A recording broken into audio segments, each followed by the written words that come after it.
The Canterville Ghost by Oscar Wilde. When Mr. Hiram B. Otis, the American minister, bought Canterville Chase, everyone told him he was doing a very foolish thing, as there was no doubt at all that the place was haunted. Indeed, Lord Canterville himself, who was a man of the most punctilious honour, had felt it his duty to mention the fact to Mr. Otis when they came to discuss terms. "We have not cared to live in the place ourselves," said Lord Canterville, "since my grand-aunt, the Dowager Duchess of Bolton, was frightened into a fit, from which she never really recovered, by two skeleton hands being placed on her shoulders as she was dressing for dinner. And I feel bound to tell you, Mr. Otis, that the ghost has been seen by several living members of my family, as well as by the rector of the parish, the Reverend Augustus Dampier, who is a Fellow of King's College, Cambridge. After the unfortunate accident to the Duchess, none of our younger servants would stay with us, and Lady Canterville often got very little sleep at night, in consequence of the mysterious noises that came from the corridor and the library." "My lord," thoughtful answered the minister, "I will take the furniture and the ghost at a valuation. I come from a modern country, where we have everything that money can buy, and with all our spry young fellows painting the old world red, and carrying off your best actresses and prima donnas, I reckon that if there were such a thing as a ghost in Europe, we'd have it at home in a very short time in one of our public museums, or on the road as a show." "I fear that the ghost exists," said Lord Canterville, smiling, "though it may have resisted the overtures of your enterprising impresarios. It has been well known for 3 centuries, since 1584 in fact, and always makes its appearance before the death of any member of our family." "Well, so does the family doctor for that matter, Lord Canterville. But there is no such thing, sir, as a ghost, and I guess the laws of nature are not going to be suspended for the British aristocracy." "You are certainly very natural in America," answered Lord Canterville, who did not quite understand Mr. Otis's last observation. "And if you don't mind a ghost in the house, it is all right. Only you must remember, I warned you." A few weeks after this, the purchase was completed, and at the close of the season, the minister and his family went down to Canterville Chase. Mrs. Otis, who as Miss Lucretia R. Tappan of West 53rd Street had been a celebrated New York belle, was now a very handsome, middle-aged woman with fine eyes and a superb profile. Many American ladies, on leaving their native land, adopt an appearance of chronic ill health, under the impression that it is a form of European refinement. But Mrs. Otis had never fallen into this error. She had a magnificent constitution and a really wonderful amount of animal spirits. Indeed, in many respects, she was quite English, and was an excellent example of the fact that we have really everything in common with America nowadays, except, of course, language. Her eldest son, christened Washington by his parents in a moment of patriotism, which he never ceased to regret, was a fair-haired, rather good-looking young man, who had qualified himself for American diplomacy by leading the German at the Newport Casino for 3 successive seasons, and even in London was well known as an excellent dancer. Gardenias and the peerage were his only weaknesses. Otherwise, he was extremely sensible. Miss Virginia E. Otis was a little girl of 15, live and lovely as a fawn, and with a fine freedom in her large blue eyes. She was a wonderful Amazon, and had once raced old Lord Bilton on her pony twice round the park, winning by a length and a half, just in front of the Achilles statue, to the huge delight of the young Duke of Cheshire, who proposed for her on the spot, and was sent back to Eton that very night by his guardians in floods of tears. After Virginia came the twins, who were usually called the Stars and Stripes, as they were always getting swished. They were delightful boys, and with the exception of the worthy minister, the only true republicans of the family. As Canterville Chase is 7 miles from Ascot, the nearest railway station, Mr. Otis had telegraphed for a wagonette to meet them, and they started on their drive in high spirits. It was a lovely July evening, and the air was delicate with the scent of the pine woods. Now and then they heard a wood pigeon brooding over its own sweet voice, or saw, deep in the rustling fern, the burnished breast of the pheasant. Little squirrels peered at them from the beech trees as they went by, and the rabbits scudded away through the brushwood and over the mossy knolls, with their white tails in the air. As they entered the avenue of Canterville Chase, however, the sky became suddenly overcast with clouds. A curious stillness seemed to hold the atmosphere. A great flight of rooks passed silently over their heads, and before they reached the house, some big drops of rain had fallen. Standing on the steps to receive them was an old woman, neatly dressed in black silk, with a white cap and apron. This was Mrs. Umney, the housekeeper, whom Mrs. Otis, at Lady Canterville's earnest request, had consented to keep on in her former position. She made them each a low curtsy as they alighted, and said in a quaint, old-fashioned manner, "I bid you welcome to Canterville Chase." Following her, they passed through the fine Tudor hall into the library, a long, low room, panelled in black oak, at the end of which was a large stained glass window. Here they found tea laid out for them, and, after taking off their wraps, they sat down and began to look round, while Mrs. Umney waited on them. Suddenly, Mrs. Otis caught sight of a dull red stain on the floor just by the fireplace, and, quite unconscious of what it really signified, said to Mrs. Umney, "I am afraid something has been spilt there." "Yes, madam," replied the old housekeeper in a low voice. "Blood has been spilt on that spot." "How horrid!" cried Mrs. Otis. "I don't at all care for blood stains in a sitting room. It must be removed at once." The old woman smiled and answered in the same low, mysterious voice, "It is the blood of Lady Eleanor de Canterville, who was murdered on that very spot by her own husband, Sir Simon de Canterville, in 1575. Sir Simon survived her 9 years and disappeared suddenly under very mysterious circumstances. His body has never been discovered, but his guilty spirit still haunts the Chase. The bloodstain has been much admired by tourists and others, and cannot be removed." "That is all nonsense," cried Washington Otis. "Pinkerton's Champion Stain Remover and Paragon Detergent will clean it up in no time."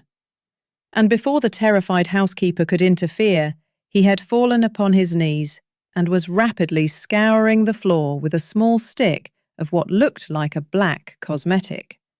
In a few moments, no trace of the bloodstain could be seen. "I knew Pinkerton would do it," he exclaimed triumphantly as he looked round at his admiring family. But no sooner had he said these words than a terrible flash of lightning lit up the sombre room.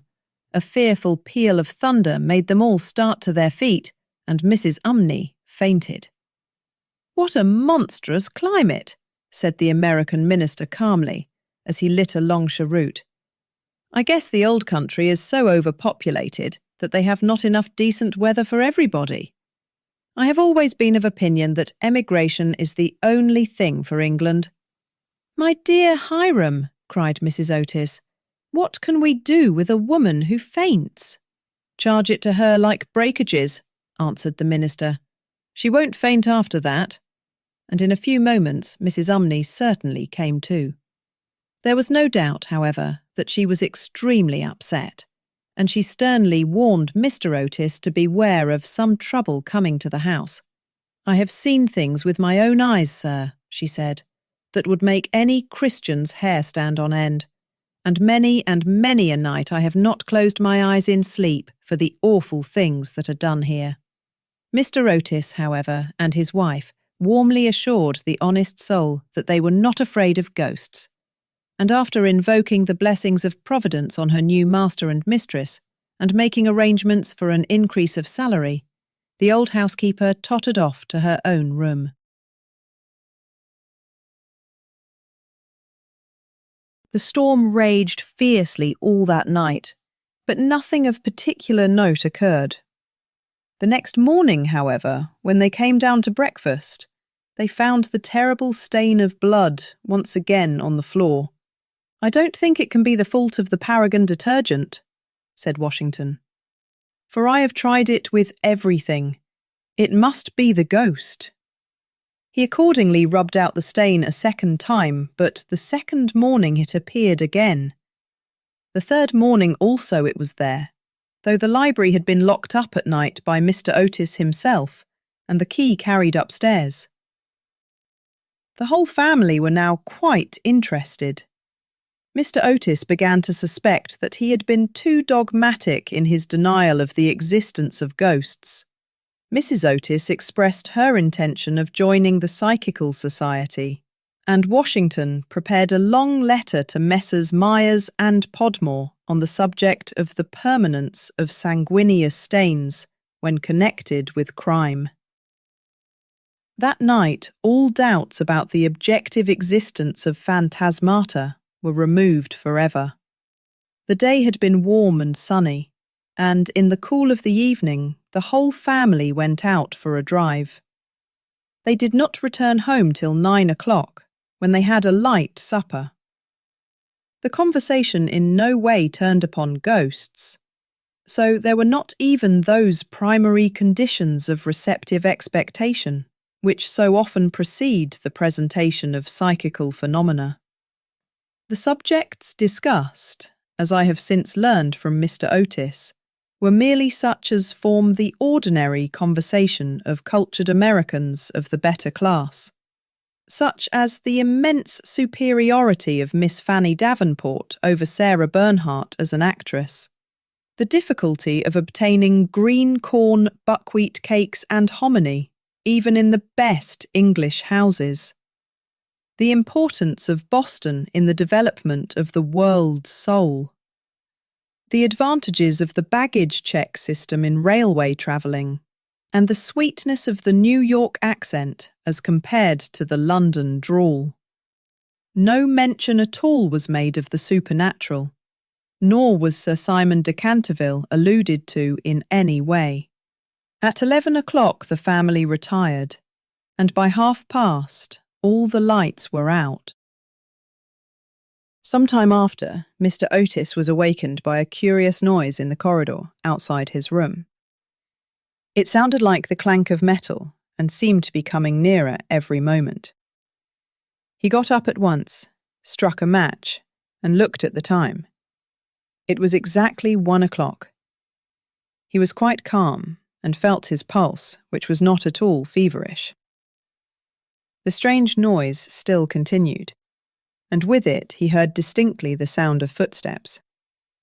He put on his slippers, took a small, oblong file out of his dressing case, and opened the door.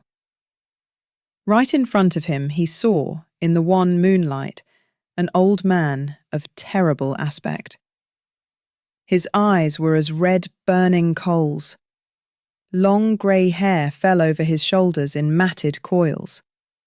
His garments, which were of antique cut, were soiled and ragged, and from his wrists and ankles hung heavy manacles and rusty gyves. "My dear sir," said Mr. Otis, "I really must insist on your oiling those chains, and have brought you for that purpose a small bottle of the Tammany Rising Sun lubricator. It is said to be completely efficacious upon one application, and there are several testimonials to that effect on the wrapper from some of our most eminent native divines. I shall leave it here for you by the bedroom candles, and will be happy to supply you with more should you require it." With these words, the United States minister laid the bottle down on a marble table, and, closing his door, retired to rest. For a moment the Canterville Ghost stood quite motionless in natural indignation. Then, dashing the bottle violently upon the polished floor, he fled down the corridor, uttering hollow groans and emitting a ghastly green light. Just, however, as he reached the top of the great oak staircase, a door was flung open. 2 little white-robed figures appeared, and a large pillow whizzed past his head. There was evidently no time to be lost, so, hastily adopting the 4th dimension of space as a means of escape, he vanished through the wainscoting, and the house became quite quiet. On reaching a small, secret chamber in the left wing, he leaned up against a moonbeam to recover his breath, and began to try and realise his position. Never, in a brilliant and uninterrupted career of 300 years, had he been so grossly insulted. He thought of the Dowager Duchess, whom he had frightened into a fit as she stood before the glass in her lace and diamonds, of the 4 housemaids, who had gone off into hysterics when he merely grinned at them through the curtains of one of the spare bedrooms, of the rector of the parish, whose candle he had blown out as he was coming late one night from the library, and who had been under the care of Sir William Gull ever since, a perfect martyr to nervous disorders, and of old Madame de Tremouillac, who, having wakened up one morning early and seen a skeleton seated in an armchair by the fire reading her diary, had been confined to her bed for 6 weeks with an attack of brain fever, and, on her recovery, had become reconciled to the Church, and broken off her connection with that notorious sceptic, Monsieur de Voltaire.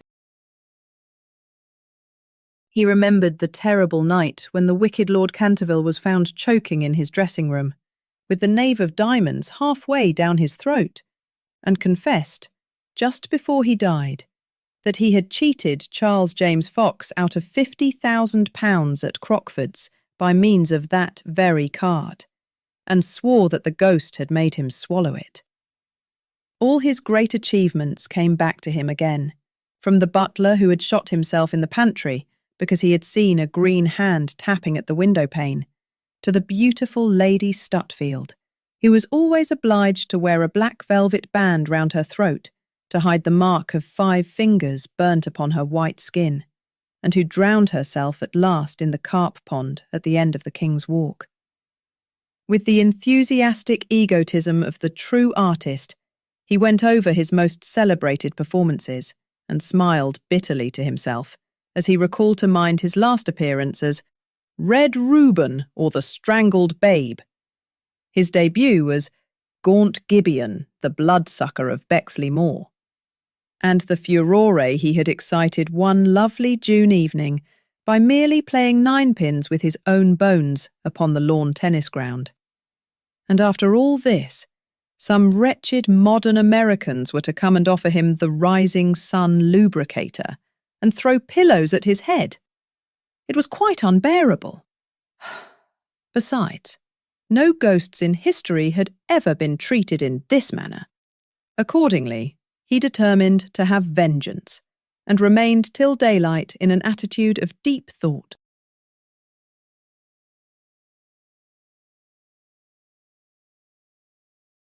The next morning, when the Otis family met at breakfast, they discussed the ghost at some length.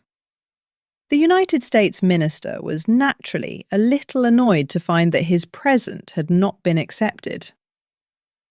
"I have no wish," he said, "to do the ghost any personal injury, and I must say that, considering the length of time he has been in the house, I don't think it is at all polite to throw pillows at him." A very just remark, at which, I am sorry to say, The twins burst into shouts of laughter. Upon the other hand, he continued, if he really declines to use the Rising Sun lubricator, we shall have to take his chains from him. It would be quite impossible to sleep with such a noise going on outside the bedrooms. For the rest of the week, however, they were undisturbed. The only thing that excited any attention being the continual renewal of the bloodstain on the library floor.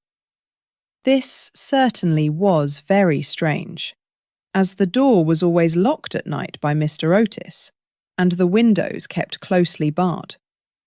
The chameleon-like colour also of the stain excited a good deal of comment. Some mornings it was a dull, almost Indian red.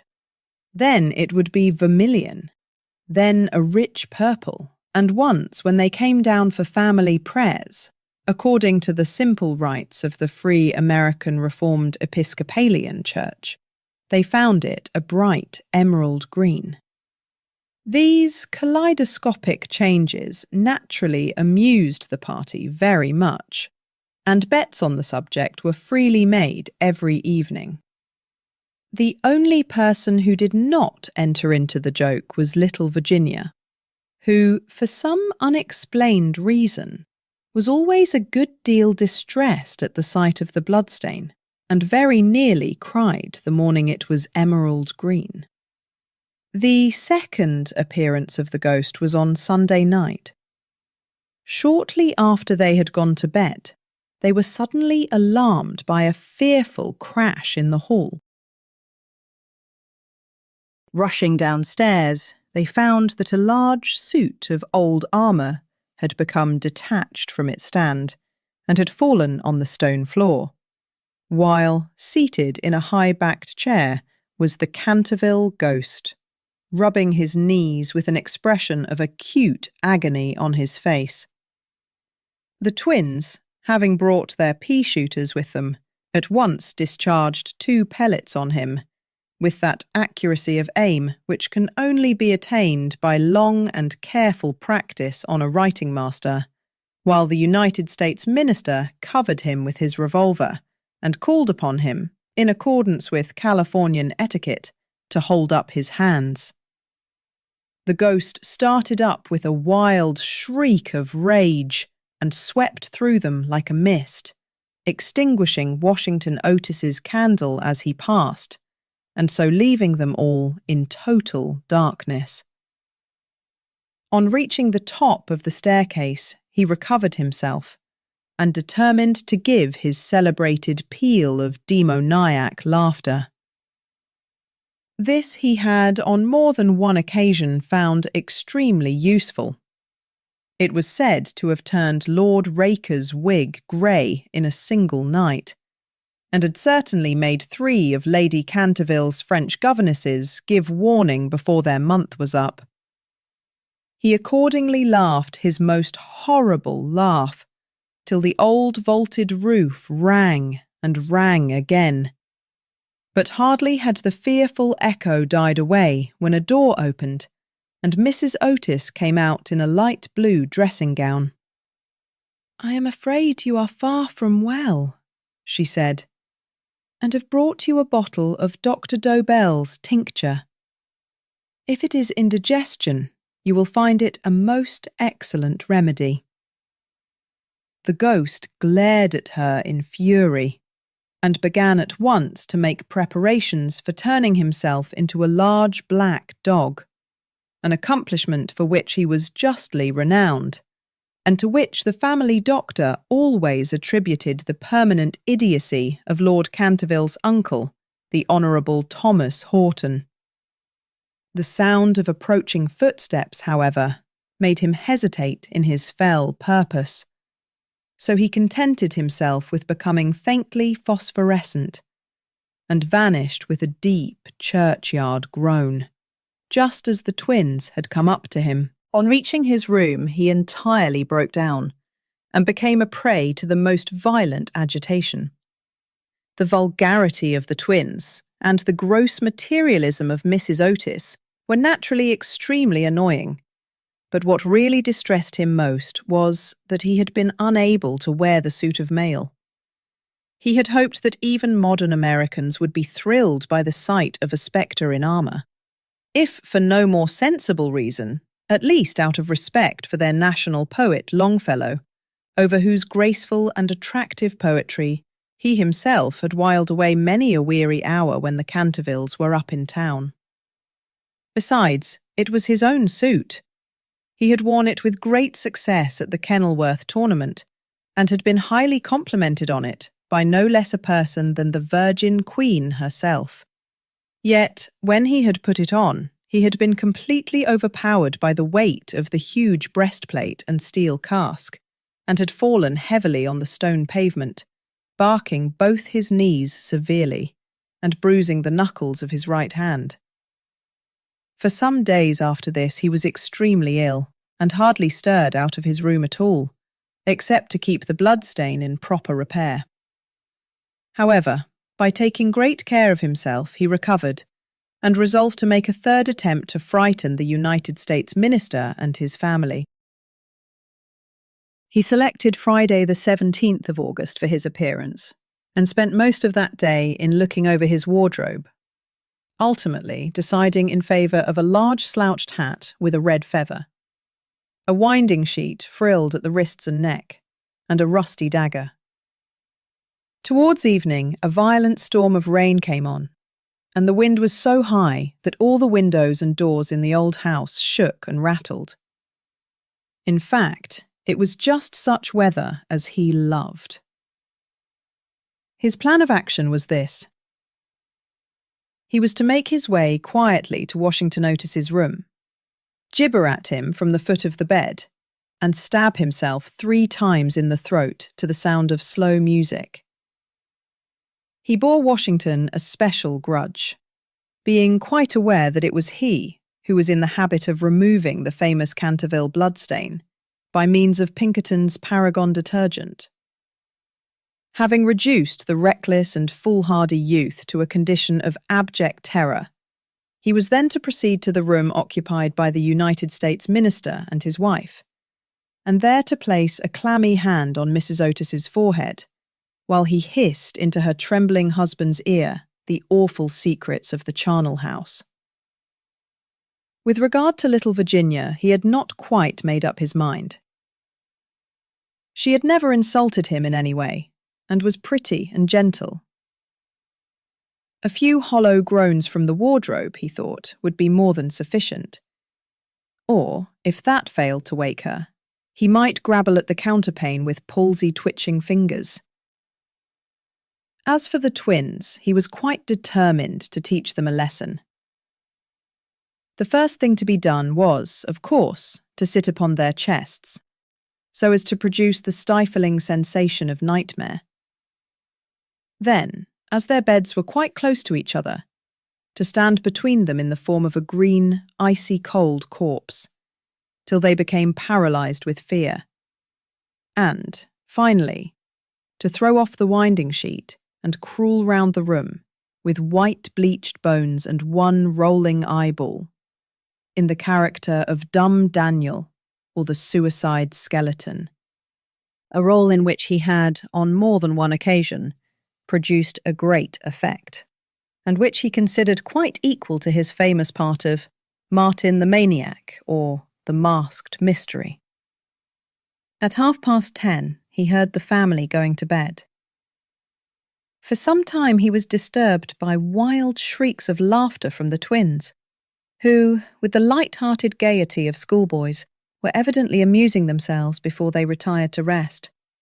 But at 11:15, all was still, and, as midnight sounded, he sallied forth. The owl beat against the window panes, the raven croaked from the old yew tree, and the wind wandered moaning round the house like a lost soul.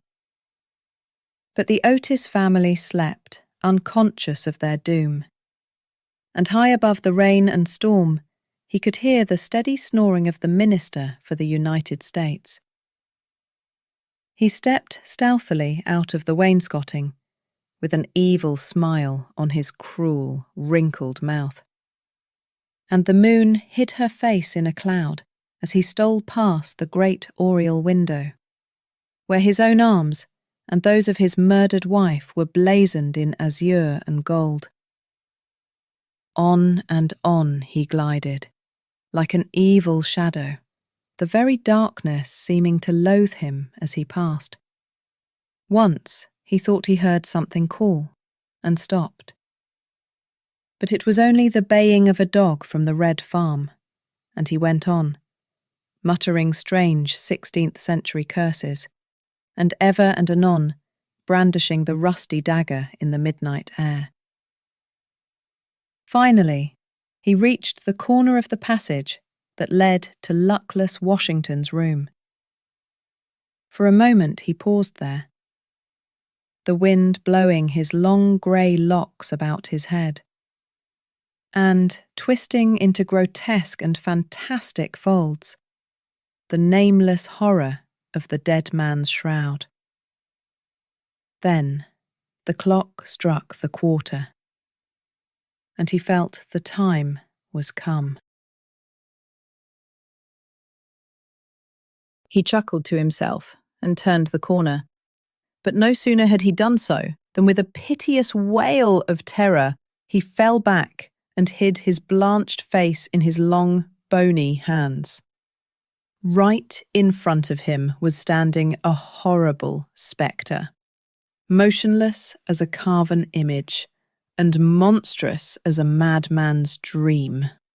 Its head was bald and burnished, its face round and fat and white, and hideous laughter seemed to have writhed its features into an eternal grin. From the eyes streamed rays of scarlet light.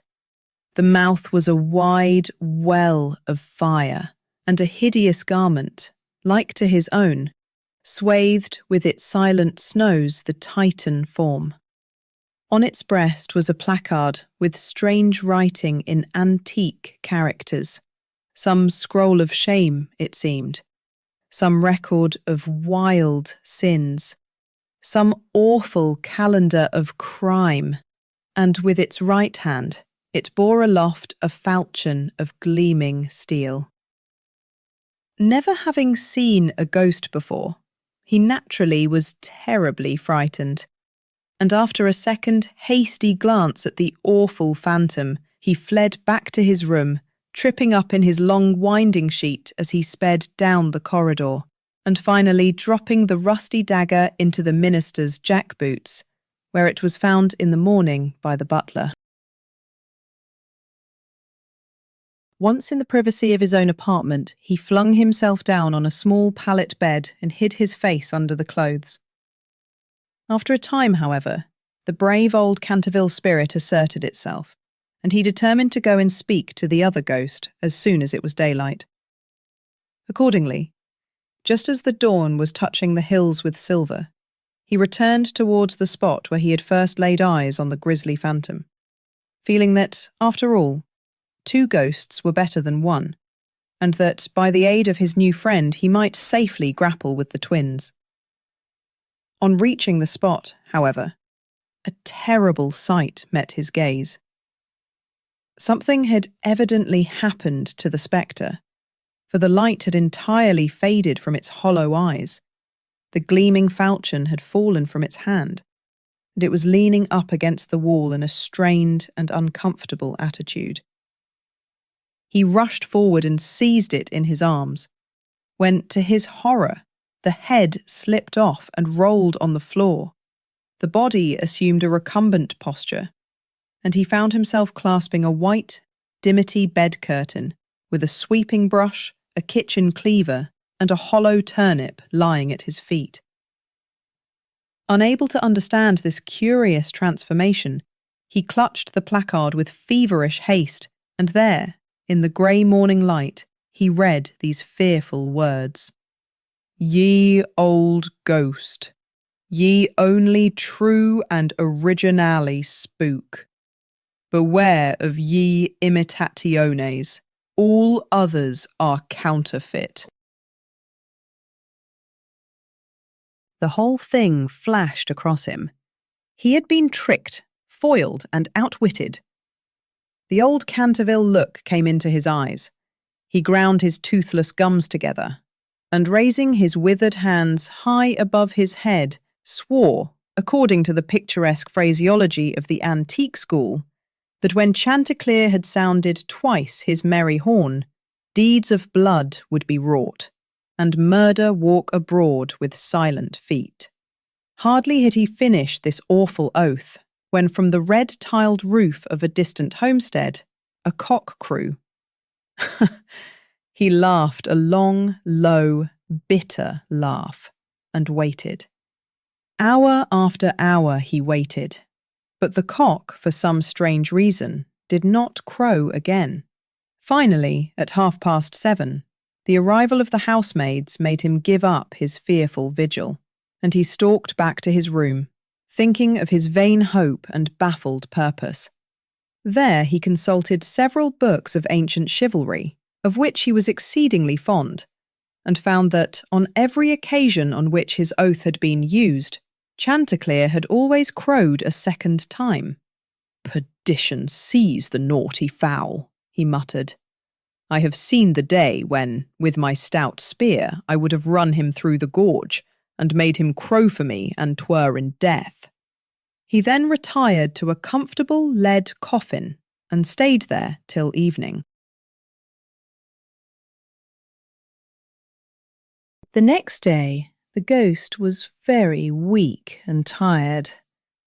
The terrible excitement of the last 4 weeks was beginning to have its effect. His nerves were completely shattered, and he started at the slightest noise. For 5 days he kept his room, and at last made up his mind to give up the point of the blood stain on the library floor. If the Otis family did not want it, they clearly did not deserve it. They were evidently people on a low, material plane of existence, and quite incapable of appreciating the symbolic value of sensuous phenomena. The question of phantasmic apparitions and the development of astral bodies was, of course, quite a different matter, and really not under his control. It was his solemn duty to appear in the corridor once a week, and to gibber from the large oriel window on the 1st and 3rd Wednesday in every month, and he did not see how he could honourably escape from his obligations. It is quite true that his life had been very evil, but, upon the other hand, he was most conscientious in all things connected with the supernatural. For the next 3 Saturdays, accordingly, he traversed the corridor as usual between midnight and 3 o'clock, taking every possible precaution against being either heard or seen. He removed his boots, trod as lightly as possible on the old worm-eaten boards, wore a large black velvet cloak, and was careful to use the rising sun lubricator for oiling his chains. I am bound to acknowledge that it was with a good deal of difficulty that he brought himself to adopt this last mode of protection. However, one night, while the family were at dinner, he slipped into Mr. Otis's bedroom and carried off the bottle. He felt a little humiliated at first, but afterwards was sensible enough to see that there was a great deal to be said for the invention, and, to a certain degree, it served his purpose. Still, in spite of everything, he was not left unmolested. Strings were continually being stretched across the corridor, over which he tripped in the dark, and on one occasion, while dressed for the part of Black Isaac or the Huntsman of Hogley Woods, he met with a severe fall through treading on a butter slide, which the twins had constructed from the entrance of the tapestry chamber to the top of the oak staircase. This last insult so enraged him that he resolved to make one final effort to assert his dignity and social position, and determined to visit the insolent young Etonians the next night in his celebrated character of Reckless Rupert or the Headless Earl. He had not appeared in this disguise for more than 70 years.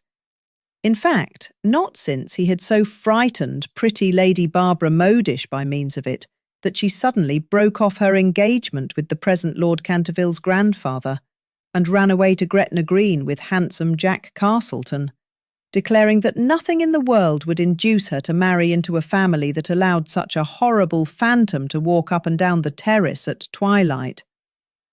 Poor Jack was afterwards shot in a duel by Lord Canterville on Wandsworth Common, and Lady Barbara died of a broken heart at Tunbridge Wells before the year was out. So, in every way, it had been a great success. It was, however, an extremely difficult make-up, if I may use such a theatrical expression, in connection with one of the greatest mysteries of the supernatural. Or, to employ a more scientific term, the higher natural world. And it took him fully 3 hours to make his preparations. At last, everything was ready, and he was very pleased with his appearance. The big leather riding boots that went with the dress were just a little too large for him, and he could only find one of the 2 horse pistols. But, on the whole, he was quite satisfied, and at 1:15, he glided out of the wainscoting and crept down the corridor. On reaching the room occupied by the twins, which I should mention was called the Blue Bedchamber on account of the colour of its hangings, he found the door just ajar.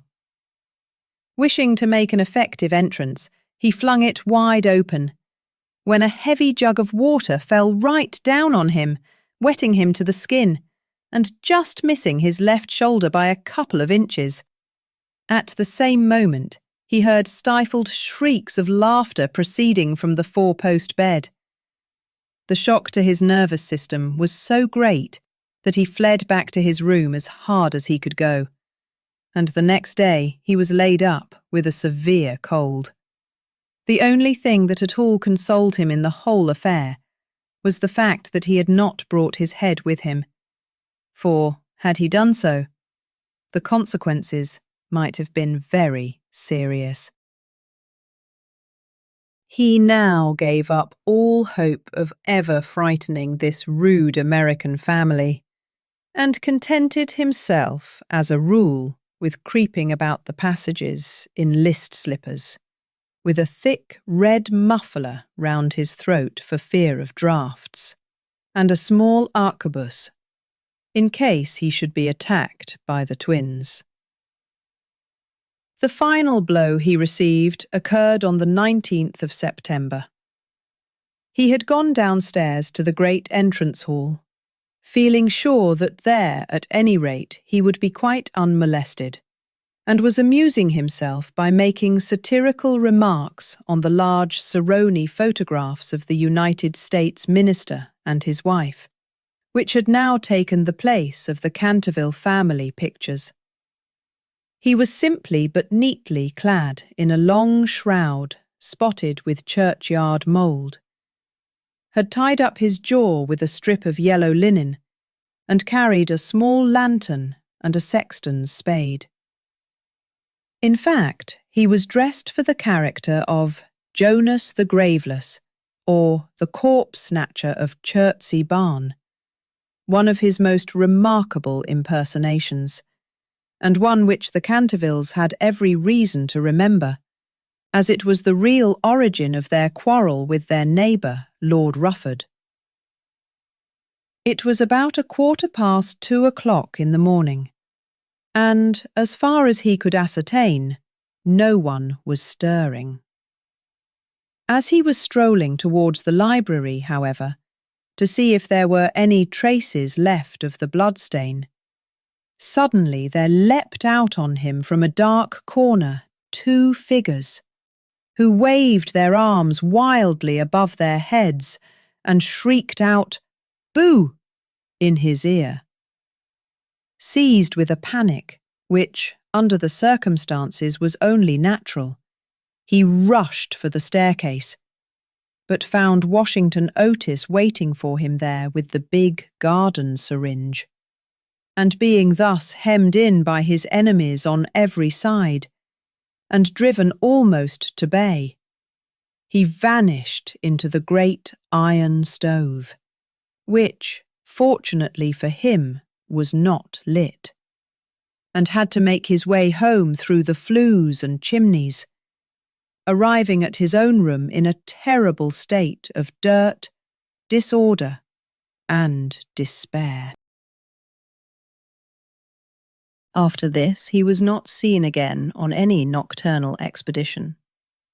The twins lay in wait for him on several occasions, and strewed the passages with nutshells every night to the great annoyance of their parents and the servants, but it was of no avail. It was quite evident that his feelings were so wounded that he would not appear. Mr. Otis consequently resumed his great work on the history of the Democratic Party, on which he had been engaged for some years. Mrs. Otis organised a wonderful clambake, which amazed the whole county. The boys took to lacrosse, euchre, poker, and other American national games, and Virginia rode about the lanes on her pony, accompanied by the young Duke of Cheshire, who had come to spend the last week of his holidays at Canterville Chase. It was generally assumed that the ghost had gone away, and in fact Mr. Otis wrote a letter to that effect to Lord Canterville, who, in reply, expressed his great pleasure at the news and sent his best congratulations to the minister's worthy wife. The Otises, however, were deceived, for the ghost was still in the house, and though now almost an invalid, was by no means ready to let matters rest, particularly as he heard that among the guests was the young Duke of Cheshire, whose grand-uncle, Lord Francis Stilton, had once bet 100 guineas with Colonel Carberry that he would play dice with the Canterville Ghost, and was found the next morning lying on the floor of the card-room in such a helpless, paralytic state that though he lived on to a great age, he was never able to say anything again but double sixes. The story was well known at the time, though of course, out of respect to the feelings of the two noble families, every attempt was made to hush it up, and a full account of all the circumstances connected with it will be found in the 3rd volume of Lord Tattle's Recollections of the Prince Regent and His Friends. The ghost then was naturally very anxious to show that he had not lost his influence over the Stiltons, with whom, indeed, he was distantly connected, his own first cousin having been married en secondes noces to the Sieur de Bulkeley, from whom, as everyone knows, the Dukes of Cheshire are lineally descended. Accordingly, he made arrangements for appearing to Virginia's little lover in his celebrated impersonation of the vampire monk, or the bloodless Benedictine, a performance so horrible that when old Lady Startup saw it, which she did on one fatal New Year's Eve in the year 1764, she went off into the most piercing shrieks, which culminated in violent apoplexy, and died in 3 days, after disinheriting the Cantervilles, who were her nearest relations, and leaving all her money to her London apothecary. At the last moment, however, his terror of the twins prevented his leaving his room, and the little Duke slept in peace under the great feathered canopy in the royal bedchamber, and dreamed of Virginia. A few days after this, Virginia and her curly-haired cavalier went out riding on Brockley Meadows, where she tore her habit so badly in getting through a hedge that, on her return home, she made up her mind to go up by the back staircase so as not to be seen. As she was running past the tapestry chamber, the door of which happened to be open, she fancied she saw someone inside, and thinking it was her mother's maid, who sometimes used to bring her work there, looked in to ask her to mend her habit. To her immense surprise, however, it was the Canterville Ghost himself. He was sitting by the window, watching the ruined gold of the yellowing trees fly through the air, and the red leaves dancing madly down the long avenue. His head was leaning on his hand, and his whole attitude was one of extreme depression. Indeed, so forlorn and so much out of repair did he look, that little Virginia, whose first idea had been to run away and lock herself in her room, was filled with pity and determined to try and comfort him. So light was her footfall, and so deep his melancholy, that he was not aware of her presence till she spoke to him. "I am so sorry for you," she said, "but my brothers are going back to Eton tomorrow, and then, if you behave yourself, no one will annoy you." "It is absurd asking me to behave myself," he answered, looking round in astonishment at the pretty little girl who had ventured to address him. "Quite absurd.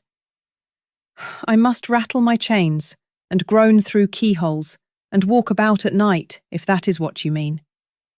It is my only reason for existing." "It is no reason at all for existing, and you know you have been very wicked. Mrs. Umney told us, the first day we arrived here, that you had killed your wife." "Well, I quite admit it," said the ghost petulantly. "But it was a purely family matter, and concerned no one else." "It is very wrong to kill anyone," said Virginia, who at times had a sweet Puritan gravity, caught from some old New England ancestor. "Oh, I hate the cheap severity of abstract ethics.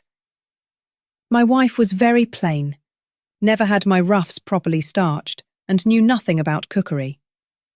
Why, there was a buck I had shot in Hobley Woods, a magnificent pricket, and do you know how she had it sent up to table?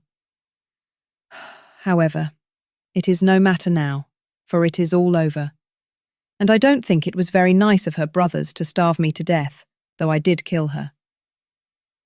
"Starve you to death? Oh, Mr. Ghost, I mean Sir Simon, are you hungry? I have a sandwich in my case. Would you like it?" "No, thank you. I never eat anything now. But it is very kind of you, all the same, and you are much nicer than the rest of your horrid, rude, vulgar, dishonest family." "Stop!" cried Virginia, stamping her foot. "It is you who are rude and horrid and vulgar. And as for dishonesty, you know you stole the paints out of my box to try and furbish up that ridiculous bloodstain in the library. First you took all my reds, including the vermilion, and I couldn't do any more sunsets. Then you took the emerald green and the chrome yellow, and finally I had nothing left but indigo and Chinese white, and could only do moonlight scenes, which are always depressing to look at, and not at all easy to paint. I never told on you, though I was very much annoyed, and it was most ridiculous, the whole thing. For who ever heard of emerald green blood?" "Well, really," said the ghost, rather meekly, "what was I to do? It is a very difficult thing to get real blood nowadays, and as your brother began it all with his Paragon detergent, I certainly saw no reason why I should not have your paints. As for colour, that is always a matter of taste.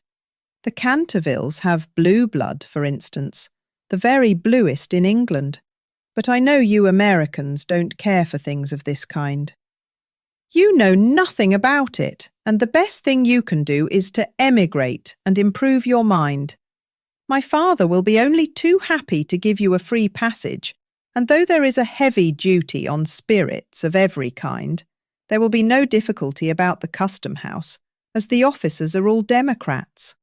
Once in New York, you are sure to be a great success. I know lots of people there who would give $100,000 to have a grandfather, and much more than that to have a family ghost." "I don't think I should like America. I suppose because we have no ruins and no curiosities," said Virginia satirically. "No ruins, no curiosities," answered the ghost. "You have your navy and your manners. Good evening. I will go and ask Papa to get the twins an extra week's holiday. Please don't go, Miss Virginia, he cried. I am so lonely and so unhappy, and I really don't know what to do. I want to go to sleep, and I cannot. That's quite absurd. You have merely to go to bed and blow out the candle. It is very difficult sometimes to keep awake, especially at church, but there is no difficulty at all about sleeping. Why, even babies know how to do that, and they are not very clever. I have not slept for 300 years, he said sadly, and Virginia's beautiful blue eyes opened in wonder. For 300 years I have not slept, and I am so tired. Virginia grew quite grave, and her little lips trembled like rose leaves.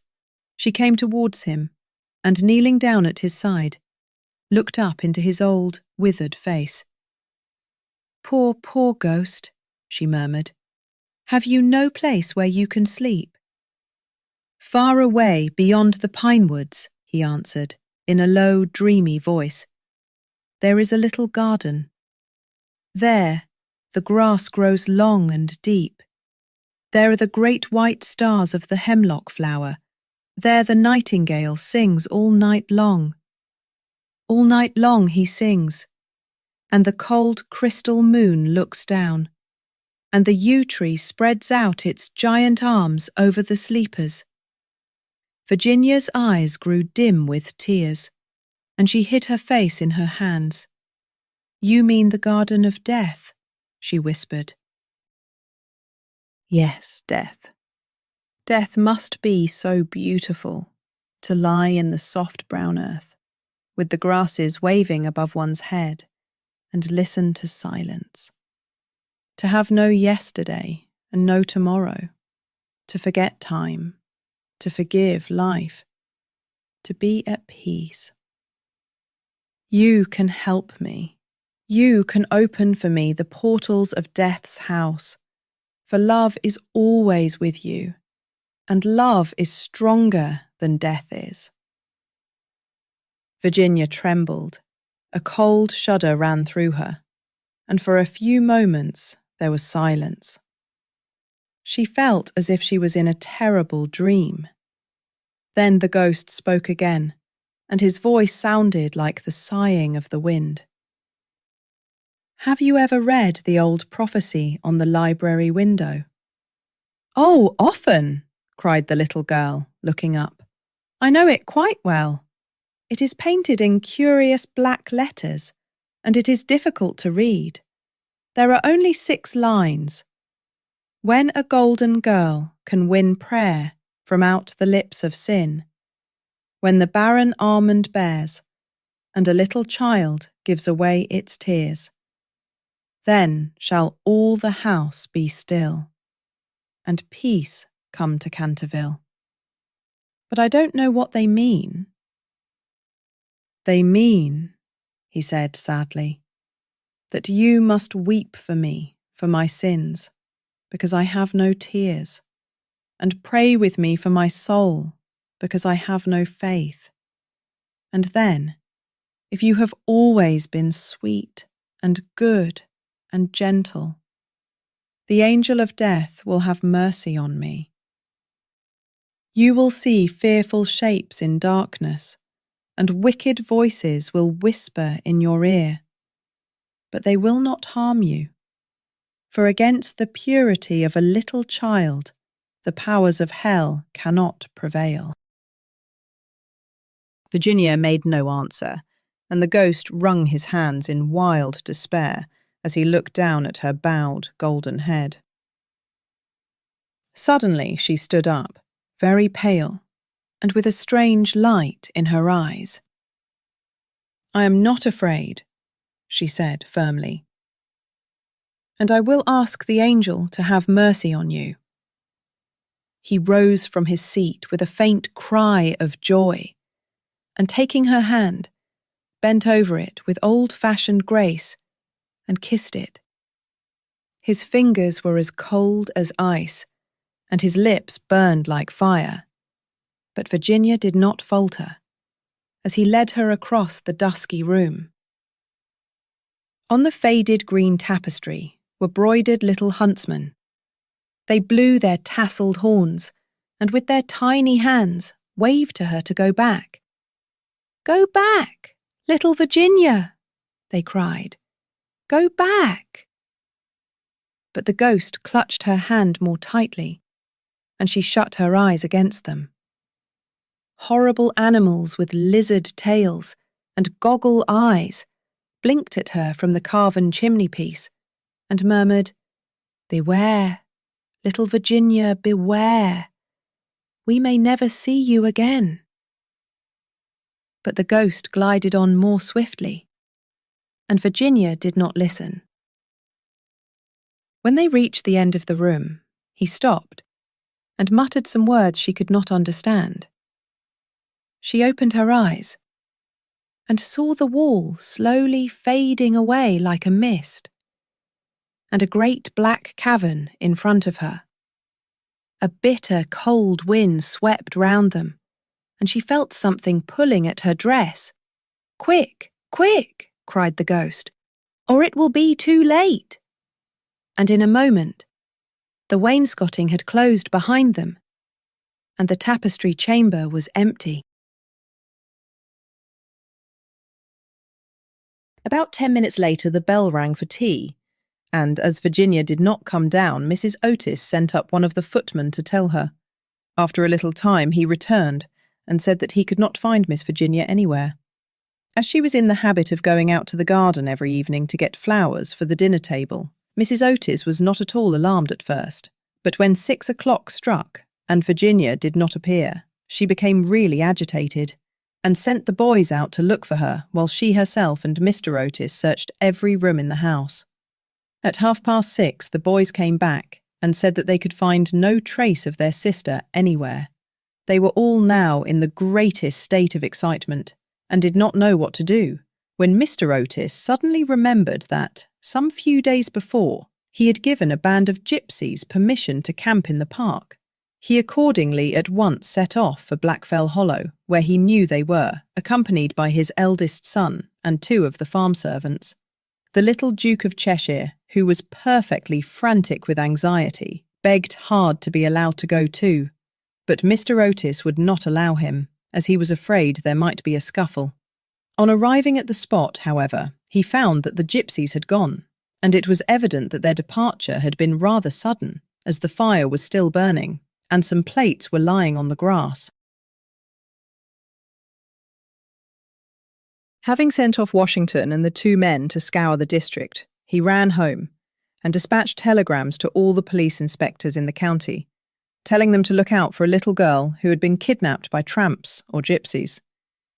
He then ordered his horse to be brought round, and after insisting on his wife and the 3 boys sitting down to dinner, rode off down the Ascot Road with a groom. He had hardly, however, gone a couple of miles when he heard somebody galloping after him, and looking round, saw the little Duke coming up on his pony, with his face very flushed and no hat. "I'm awfully sorry, Mr. Otis," gasped out the boy, "but I can't eat any dinner as long as Virginia is lost. Please, don't be angry with me. If you had let us be engaged last year, there would never have been all this trouble. You won't send me back, will you? I can't go. I won't go." The minister could not help smiling at the handsome young scapegrace, and was a good deal touched at his devotion to Virginia. So leaning down from his horse, he patted him kindly on the shoulders and said, "Well, Cecil, if you won't go back, I suppose you must come with me. But I must get you a hat at Ascot."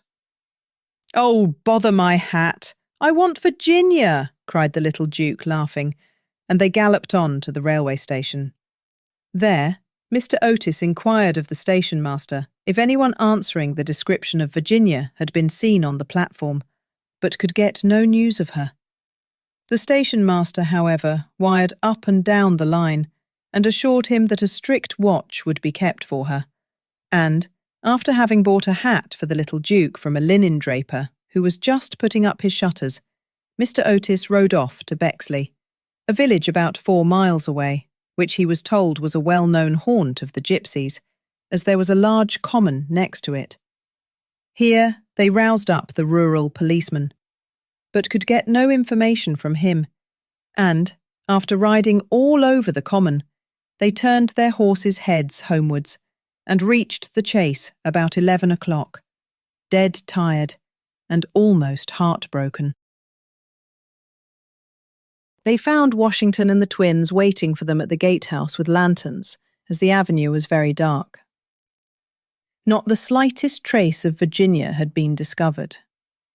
The gypsies had been caught on Brockley Meadows, but she was not with them, and they had explained their sudden departure by saying that they had mistaken the date of Chawton Fair and had gone off in a hurry for fear they might be late.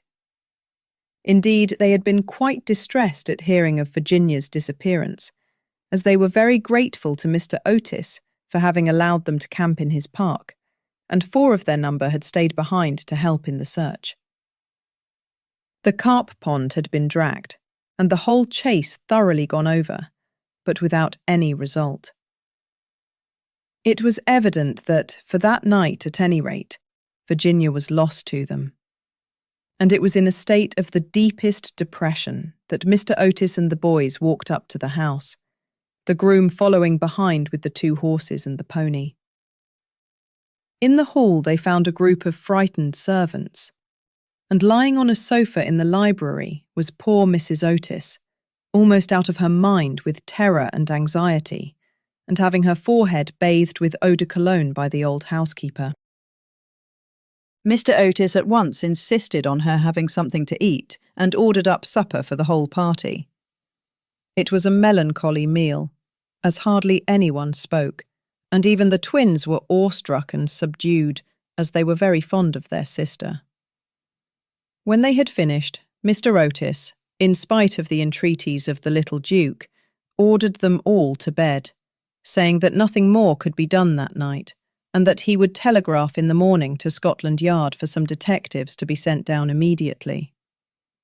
Just as they were passing out of the dining room, midnight began to boom from the clock tower, and when the last stroke sounded, they heard a crash and a sudden shrill cry.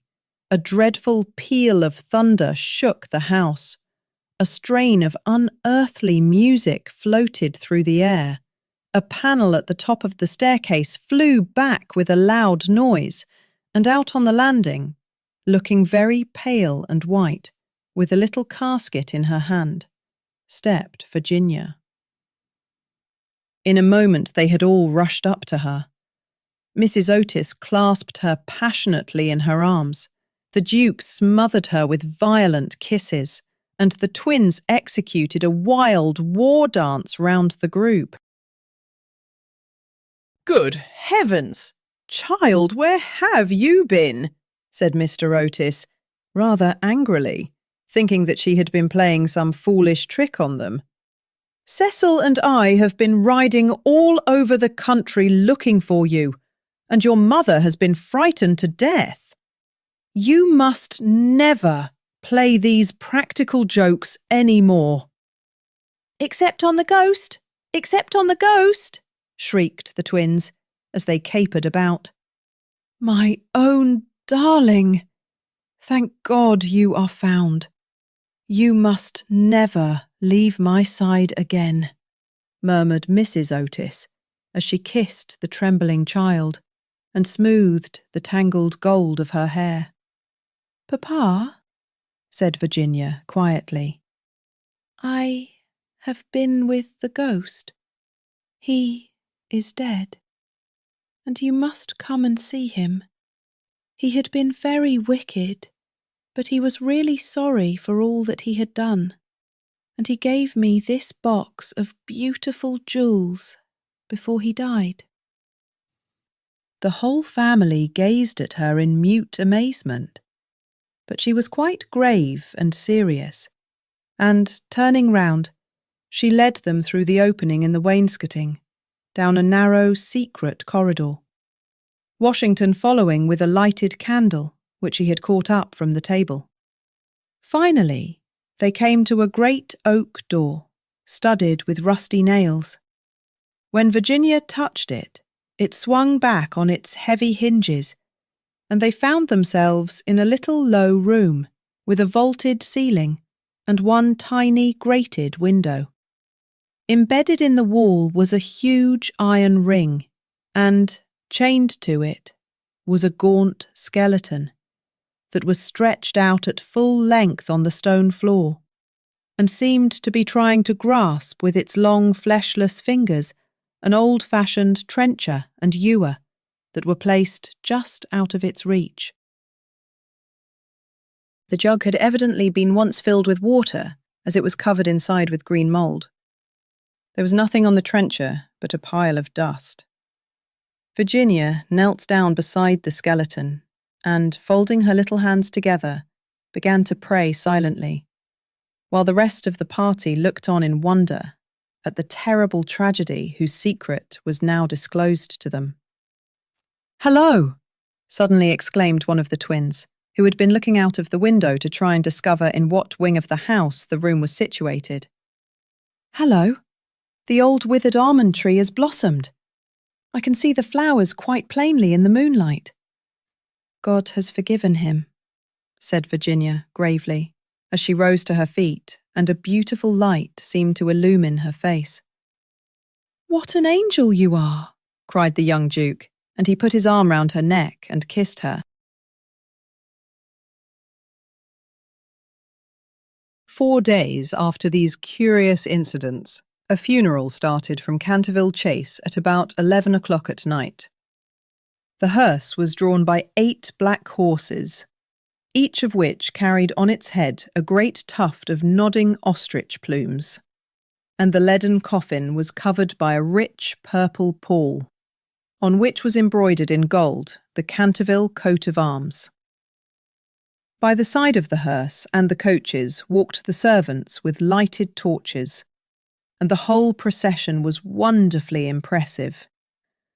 Lord Canterville was the chief mourner, having come up specially from Wales to attend the funeral, and sat in the first carriage along with little Virginia. Then came the United States Minister and his wife, then Washington and the 3 boys, and in the last carriage was Mrs. Umney. It was generally felt that, as she had been frightened by the ghost for more than 50 years of her life, she had a right to see the last of him. A deep grave had been dug in the corner of the churchyard, just under the old yew tree, and the service was read in the most impressive manner by the Reverend Augustus Dampier. When the ceremony was over, the servants, according to an old custom observed in the Canterville family, extinguished their torches, and as the coffin was being lowered into the grave, Virginia stepped forward and laid on it a large cross made of white and pink almond blossoms. As she did so, the moon came out from behind a cloud and flooded with its silent silver the little churchyard, and from a distant copse a nightingale began to sing. She thought of the ghost's description of the Garden of Death. Her eyes became dim with tears, and she hardly spoke a word during the drive home. The next morning, before Lord Canterville went up to town, Mr. Otis had an interview with him on the subject of the jewels the ghost had given to Virginia. They were perfectly magnificent, especially a certain ruby necklace with old Venetian setting, which was really a superb specimen of 16th century work, and their value was so great that Mr. Otis felt considerable scruples about allowing his daughter to accept them.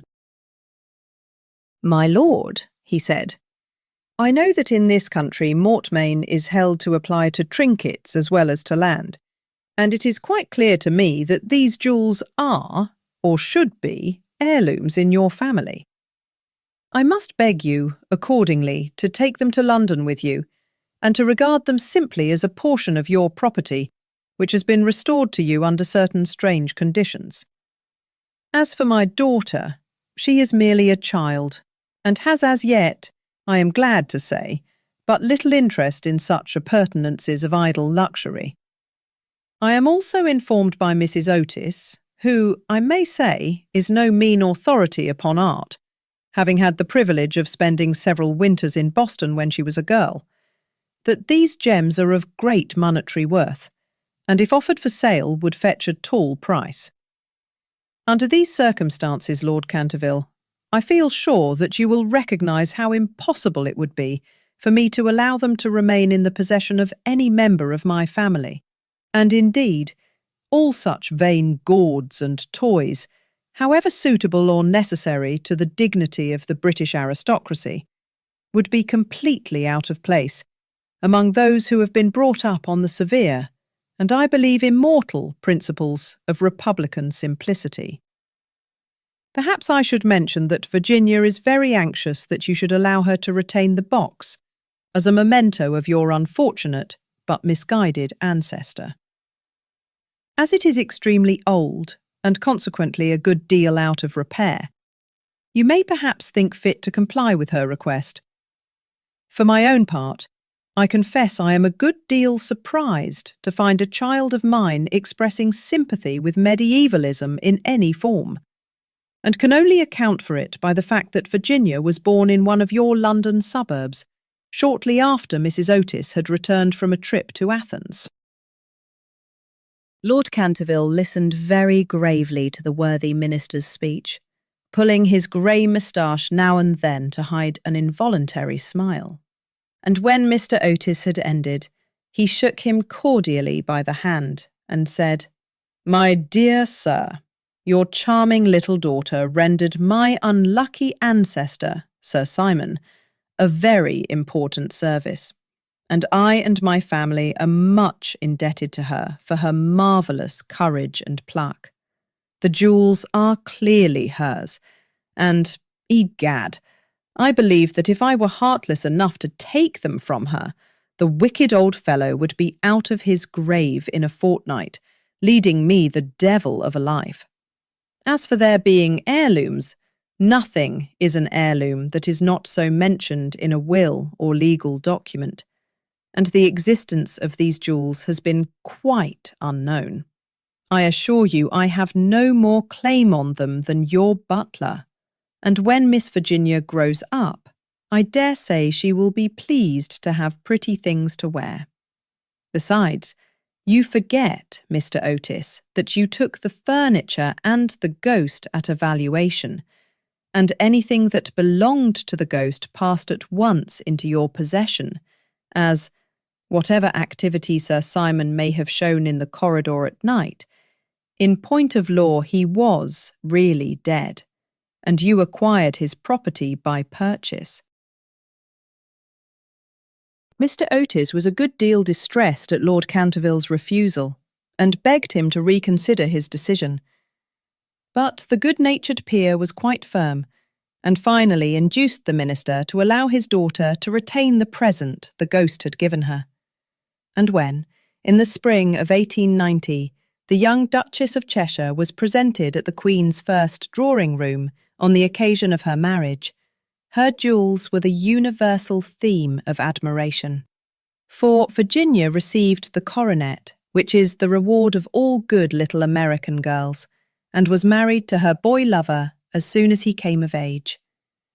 They were both so charming, and they loved each other so much, that everyone was delighted at the match, except the old Marchioness of Dumbleton, who had tried to catch the Duke for one of her 7 unmarried daughters, and had given no less than 3 expensive dinner parties for that purpose, and, strange to say, Mr. Otis himself. Mr. Otis was extremely fond of the young Duke personally, but theoretically he objected to titles, and, to use his own words, was not without apprehension lest, amid the enervating influences of a pleasure-loving aristocracy, the true principles of republican simplicity should be forgotten. His objections, however, were completely overruled, and I believe that when he walked up the aisle of St. George's, Hanover Square, with his daughter leaning on his arm, there was not a prouder man in the whole length and breadth of England. The Duke and Duchess, after the honeymoon was over, went down to Canterville Chase, and on the day after their arrival, they walked over in the afternoon to the lonely churchyard by the pine woods. There had been a great deal of difficulty at first about the inscription on Sir Simon's tombstone, but finally it had been decided to engrave on it simply the initials of the old gentleman's name and the verse from the library window. The Duchess had brought with her some lovely roses, which she strewed upon the grave, and, after they had stood by it for some time, they strolled into the ruined chancel of the old abbey. There the Duchess sat down on a fallen pillar, while her husband lay at her feet smoking a cigarette and looking up at her beautiful eyes. Suddenly he threw his cigarette away, took hold of her hand, and said to her, "Virginia, a wife should have no secrets from her husband." "Dear Cecil, I have no secrets from you." "Yes, you have," he answered, smiling. "You have never told me what happened to you when you were locked up with the ghost." "I have never told anyone, Cecil," said Virginia gravely. "I know that, but you might tell me." "Please don't ask me, Cecil. I cannot tell you. Poor Sir Simon. I owe him a great deal. Yes, don't laugh, Cecil. I really do. He made me see what life is, and what death signifies, and why love is stronger than both." The Duke rose and kissed his wife lovingly.